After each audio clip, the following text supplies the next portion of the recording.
नायब वज़ीर-ए-आज़म इसहाक़ डार कल अफ़गानिस्तान का दौरा करेंगे। वफूद की सतह पर मुज़ाकरात किए जाएंगे। तर्जुमान दफ्तर ख़ारिजा शफ़क़त अली ख़ान की न्यूज़ ब्रीफिंग। कहा, इसहाक़ डार का दौरा दो तरफ़ा रवाबित की मजबूती का बायस बनेगा। पाकिस्तान ओमान की सालिसी में जानिब से अमरीका और ईरान के दरमियान मुज़ाकरात का खैर मक़दम करता है। तर्जुमान के मुताबिक UAE के नायब वज़ीर-ए-आज़म 20 और 21 अप्रैल को पाकिस्तान का दौरा करेंगे।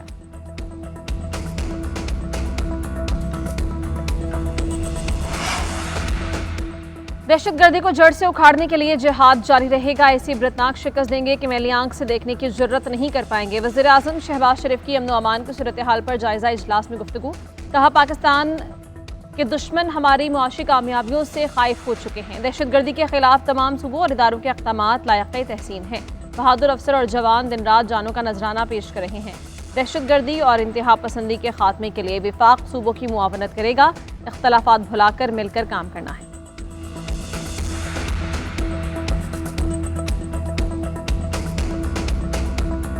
माँ की तरह होती है, रियासत माँ की तरह ज़रूरतमंदों का ख्याल रखती है। वज़ीर आला पंजाब मरीम नवाज़ का माज़ूर अफराद के लिए मुआवन आलात और व्हील चेयर प्रोग्राम की तकरीब से खिताब।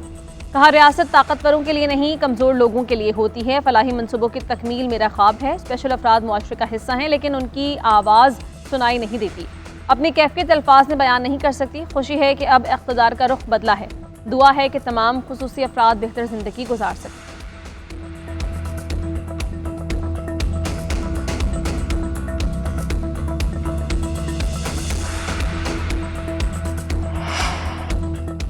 कोयटा गवादा रोड बनाए तो 87 लोगों को शहीद किया गया। जिन्होंने ये घिनौना काम किया, आज भी वही लोग मुखालफत कर रहे हैं। जब भी रेकोडेक पर काम शुरू करते हैं, दहशतगर्दी शुरू हो जाती है। 2018 में अमन बहाल किया, फिर एक हुकूमत आई जिसने दहशतगर्दों के लिए नरम गोशा रखा और दहशतगर्दों ने दोबारा पंजे गाड़ लिए। वज़ीर मनसूबाबंदी हसन इकबाल उड़ान पाकिस्तान प्रोग्राम से खिताब। कहा, 2018 भी 1971 की तरह का सानेहा था। खुद को सादिक और अमीन कहलवाने वालों ने मुल्क को लूट लिया। हम मुल्क को अंधेरों से रोशनी की तरफ ले जाना चाहते हैं। वज़ीर आला बलूचिस्तान सरफराज बुगटी ने कहा, तरक्याती अमल में विफाक़ी शराकत काबिल तहसीन है।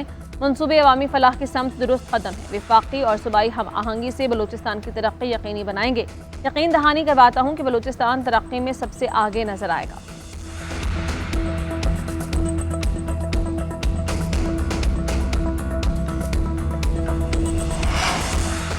नेहरू का मंसूबा नामंजूर। पीपल्स पार्टी का हैदराबाद में एहतजाजी जलसा। 70,000 कुर्सियां लगा दी गईं। साउंड सिस्टम भी नस्ब। तूफानी हवाओं ने कन्नाते उड़ा दी। जलसा इंतजामिया ने फिर से तैयारियां मुकम्मल कर ली। सीनियर सूबाई वजीर शर्जील मेमन ने कहा, पीपल्स पार्टी नेहरू के मामले पर अपने मौक़िफ़ से पीछे नहीं हटेगी। निसार खोड़ो ने कहा, मुतनाज़ कैनाल मंसूबे के खिलाफ कराची, मीरपुर खास और सक्खर में एहतजाजी जलसे होंगे। मंसूबे से दस्तबरदारी का ऐलान नहीं किया तो पीपल्स पार्टी विफाकी हुकूमत की हिमायत छोड़ देगी।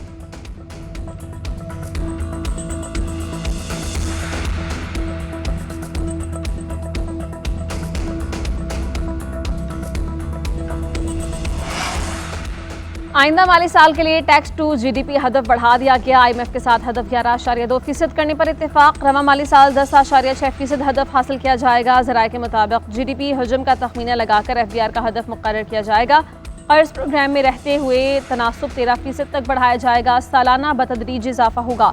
IMF के साथ वर्चुअल मुज़ाकरात ने बजट अहदाफ पर मजीद मुशावरत भी जारी। दूसरी किस्त भी बजट तजावीज़ फाइनल होने पर एग्जीक्यूटिव बोर्ड से मंजूर होगी।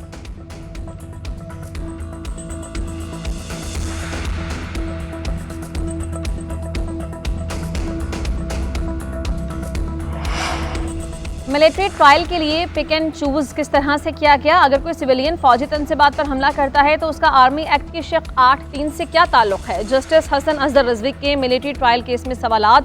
ख्वाजा हारिस ने मौक़िफ़ इख्तियार किया कि पिक एंड चूज वाली बात नहीं, जो जुर्म हुआ उसके मुताबिक देखा जाता है। अब सवाल यह है कि सिविलियंस इसमें आएंगे या नहीं।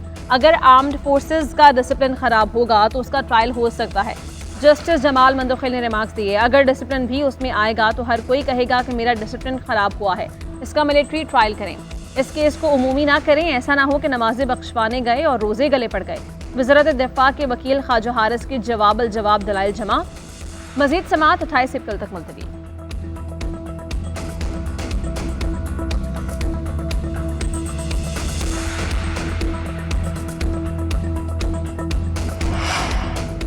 बानी पीटीआई से मुलाकात न करवाने का मामला फिर इस्लामाबाद हाई कोर्ट पहुंच गया। अपोजिशन लीडर उमर अयूब और शिबली फराज ने बायोमेट्रिक करवा ली। तौहीन अदालत की दरख्वास्त दायर की जाएगी। उमर अयूब ने कहा कि हम 3 माह से मिलने की कोशिश कर रहे हैं, गिरफ्तारी के लिए कोई वारंट नहीं थे। पुलिस एहलकार कहते हैं कि हम मजबूर हैं। शिबली फराज का कहना था कि अदालती हुक्म के बावजूद हमें बानी से मिलने नहीं दिया। 3 हफ्ते से अदालती हुक्म पर अमल नहीं हो रहा।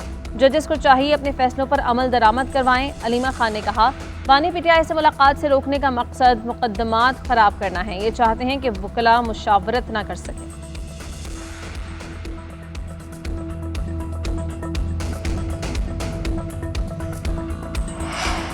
पंजाब हुकूमत ने बानी पीटीआई से मुलाकातें करने पर किसी को नहीं रोका। जेल रूल्स के मुताबिक कैदियों से अहले खाना की मुलाकात जुमेरात के रोज़ होती है, मगर बानी की मंगल और जुमेरात 2 दिन हैं। वज़ीर इत्तलाआत पंजाब असद बुखारी का बैरिस्टर सैफ को जवाब, कहा अपनी जमात की आपस की लड़ाइयाँ सड़कों पर मत लड़ें। अलीमा खान से उनके भाई की पार्टी के लोगों को मसला है, हमें कोई मसला नहीं। ये खुद ही मुलाकातियों की फहरिस्त से एक दूसरे के नाम निकालते हैं, फिर मलबा हुकूमत पर डाल देते हैं।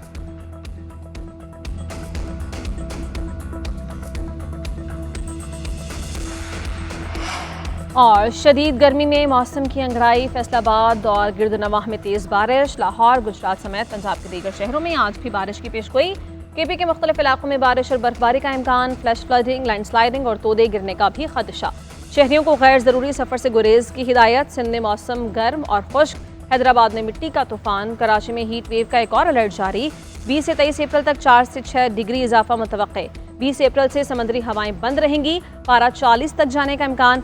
शहरियों को एहतियाती तदाबीर इख्तियार करने का मशवरा।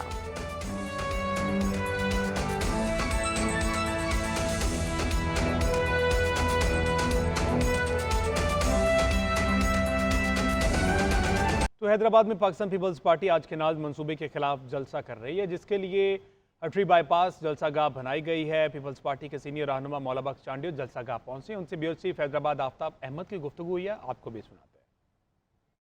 आज पाकिस्तान पीपल्स पार्टी की जानिब से हैदराबाद हटड़ी बाईपास पर केनाल मंसूबे के खिलाफ एक अजीमुशान जलसे का एहतमाम किया गया है और जो यहाँ पर कारकुनान जियाले जो है आज यहाँ यकजा होंगे। बिलावल भुट्टो जरदारी आज जो अहम पॉलिसी खिताब करेंगे और केनाल मंसूबे पे जो है वो वफाकी हुकूमत से मुतालबात करेंगे। मौला बख्श चांडियो साहब से पूछते हैं कि आज का जलसा इस हवाले से कितना अहम है। हमें केनाल नामंजूर है।